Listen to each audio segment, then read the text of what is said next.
எதுவுமே தெரியாம என்ன செய்யணும் தெரியாம அவர் பாட்டு புலம்பிட்டு இருக்கிறாரு. அவருடைய ஆட்சி காலத்தில் ஒன்றிய அரசின் அடிமை ஆட்சி தான் நடத்தினார். எல்லோராலையும் வரவேற்கப்படுகிற ஒரு திட்டம், மகளிர்களுக்கு ஒரு அங்கீகாரம் கொடுப்பதற்காக, மகளிருடைய உழைப்புக்கு அங்கீகாரம் கொடுப்பதற்காக அந்த மகளிர் உரிமை தொகை திட்டம்.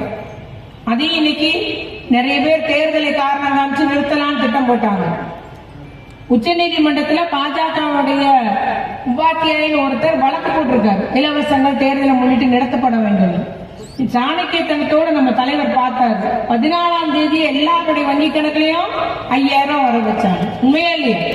எல்லாருக்கும் நீங்க என்ன நினைக்கிறீங்க? என்னுடைய மக்களுக்கு நான் கொடுக்குற மகளிர் உரிமை தொகை கொடுக்க கூடாதுன்னு நினைக்கிறீங்களா? இங்க பாருங்கன்னு சொல்லிட்டு காலையில 6:32 ஆரம்பிச்சது 7:30க்குள்ள எல்லா வங்கி கணக்குலையும் வர வைக்கப்பட்டுருச்சு. அது எங்க மக்கள் பார்த்தாங்க, வர வச்சிருக்காங்க. எங்க ஒன்றிய அரசு வங்கியில இருந்து பணத்தை எடுத்துருவானு பார்த்து எல்லாரும் அன்னைக்கே போயாச்சு. 2-3 நாளா அது போஸ்ட் ஆபீஸா இருந்தாலும் சரி, பேங்கா இருந்தாலும் சரி, 5000 ஏடி எல்லாரும் எடுத்துட்டாங்க. அந்த அளவுக்கு நம்முடைய முதலமைச்சர் அவர்கள் அதுல என்னைக்கு நமக்கு தகவல் இப்படி செய்ய போறாங்கன்னு தெரிகிறதோ உடனடியாக நம்ம முதலமைச்சர் சாணக்கியத்தனத்தோடு ஒன்றிய அரசுடைய சூழ்ச்சியை, பாஜகவுடைய சூழ்ச்சியை, டெல்லி அணியுடைய சூழ்ச்சியை முறியடித்தார்கள் என்பதை நான் இங்கு மிக மகிழ்ச்சியோடு குறிக்கொள்ள விரும்புகிறேன். அதுபோல இன்னொன்னு சொல்லியிருக்கார் தலைவர், நான் எண்ணிக்கை அதிகரிப்பேன்னு சொல்லியிருக்கிறார். இன்னும் தகுதி உள்ள பெண்கள் ஒரு கிராமத்துக்கு போனேன், எங்க ஊர்ல 12 பேருக்கு வரலாமான்னாங்க. இன்னொரு ஊருக்கு போனேன், எங்க ஊர்ல 2 பேருக்கு வரலாமான்னாங்க. இன்னொரு ஊர்ல 5 பேருக்கு வரலன்னாங்க. ஆனா தகுதி உள்ள பெண்கள், தகுதி உள்ள பெண்களுக்கு நிச்சயமாக நான் வழங்குவேன். இந்த மகளிர் உரிமை தொகையுடைய எண்ணிக்கையை அதிகரிப்பேன்னு நம்ம தலைவர் சொல்லியிருக்கிறார். சொன்னதை செய்யக்கூடிய தலைவர் நம்முடைய முதலமைச்சர் உறுதியாக செய்வார். அதே போல அந்த மகளிர் உரிமை தொகை நான் உயர்த்தியும் தருவேன் என்ற 2000 உயர்த்துவேன் என்ற உத்தரவாதத்தை நமக்கு தந்துள்ளார்.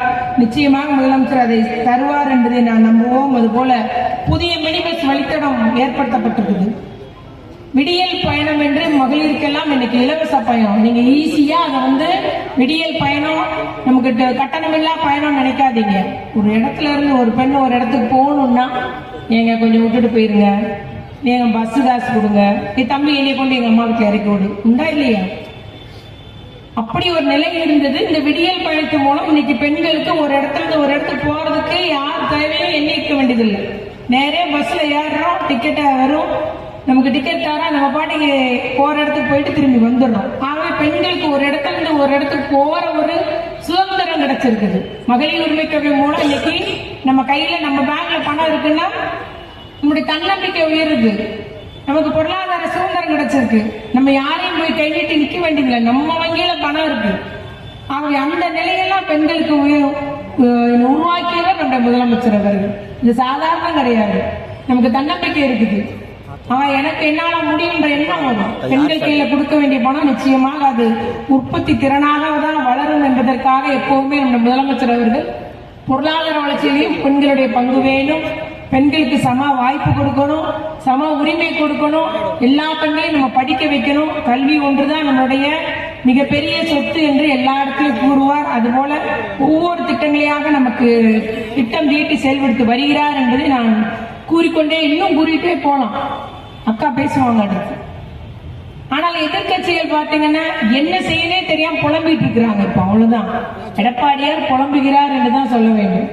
எதுவுமே தெரியாம என்ன செய்யணும் தெரியாம அவர் பாட்டு புலம்பிட்டு இருக்கிறாரு. அவருடைய ஆட்சி காலத்தில் ஒன்றிய அரசின் அடிமை ஆட்சி தான் நடத்தினார். பெரிய கூட்டணி அப்படின்ற மாதிரி அவரு வந்தா பண்ணிக்கிறார். ஆனா ஒண்ணும் இல்லை, இதே கூட்டணியில் தானே 2021 நின்னீங்க. அப்போ இதே திராவிட முன்னேற்ற கழக கூட்டணி வெற்றி பெற்றது, இன்னைக்கு ஆட்சி அமைச்சாங்க. அதனால ஒண்ணும் இல்லை. அப்புறம் MP தேர்தலுக்கு பிரிஞ்சு நின்னாங்க, மீண்டும் சேர்ந்து நிற்காங்க, அவ்வளவுதான், அவங்க வேற ஒண்ணுமே இல்லை. ஆனா இந்த கூட்டணி மிக பெரும் கூட்டணி. நிச்சயமாக நம்முடைய தலைவருடைய திட்டத்திற்கும் கொள்கை கூட்டணியாக தமிழ்நாடு வளர்ச்சி பெறணும், தமிழ்நாட்டு மக்கள் முன்னேறணும், தமிழ்நாட்டு மக்களுடைய வாழ்வாதாரம் உயரணும் என்ற ஒரு உன்னத நோக்கத்தோடு எல்லாருக்கும் எல்லாம் கிடைக்கின்ற ஒரு கொள்கையோடு இன்னைக்கு எல்லா பகுதியும் முன்னேறி வருகிறது. திருவண்ணாமலையிலும் தொழில் தொடங்கப்பட்டிருக்குது, தர்மபுரியிலையும் தொழில் வளர்ச்சி, விருதுநகரே தொழில், திருநெல்வேலியில எல்லாம் பாத்தீங்கன்னா அத்துணை நிறுவனங்கள் தொழில் தொடங்கி இருக்கிறாங்க. ஆகவே எல்லா இடமும் இன்னைக்கு வர வாய்ப்பு வழங்கப்பட்டிருக்குது. எப்பவுமே இளைஞர்கள் சொல்லிட்டே இருந்தாங்க, அரசு பணி எங்களுக்கு கொடுக்கணும். இன்னைக்கு தமிழ்நாடு அரசு பணி தமிழ்நாட்டு இளைஞர்களுக்கு தான் வழங்கப்படுகிறது. அதற்காக சட்ட திருத்தம் வைக்கப்பட்டிருக்குது. உங்களுக்கு தெரியும், TNPSC எழுதும் போனா என்ன பாடம் பாஸ் பாஸ் ஆகணும், தமிழ் பாடம். தமிழ் பாஸ் ஆகினாதான் அடுத்து டிஎன்பிஎஸ்சி எழுத முடியும். அப்ப நம்ம அரசு வேலை யாருக்கு போகுது? இன்னைக்கு நம்ம வீட்டு பிள்ளைக்கு போகுது.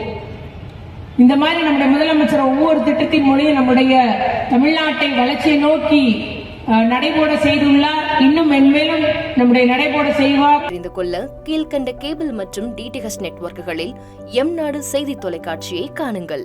பாதகம் செய்பவரை கண்டால் நாம் பயம் கொள்ளலாகாது பாப்பா.